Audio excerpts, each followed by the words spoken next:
अफगानिस्तान और इराक के बाद अमेरिका ने इस्लामी जमहूरिया ईरान को निशाना बना दिया। अमेरिका ने ईरान की जौहरी तंसीबात पर हमला कर दिया। एक आजाद और खुद मुख्तार मुल्क पर हमला करने पर पूरी दुनिया भर ने अमेरिका को आड़े हाथों ले लिया। हमास की जानिब से अमेरिकी हमलों की शदीद मजम्मत। फलस्तीनी मुजाहमती तंजीम हमास ने ईरान में अमेरिकी हमलों को खुली जाहिरियत करार देते हुए शदीद अल्फाज में मजम्मत की है। तंजीम के मुताबिक ये हमले बैनुल-अक़वामी क़वानीन की खिलाफ वर्जी और आलमी अमन और इस्तेहकाम के लिए खतरा है। हमास ने आलमी बरादरी पर जोर दिया है कि वो इस जाहिरियत के खिलाफ आवाज बुलंद करें और आलमी सतह पर अमन के क़याम के लिए फौरी इक़दाम करें।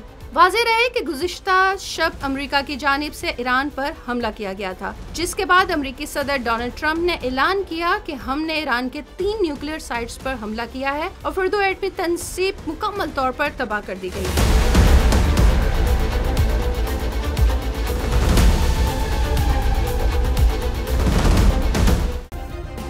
सब्सक्राइब करें और बेल दबाएं ताकि कोई खबर रह न जाए।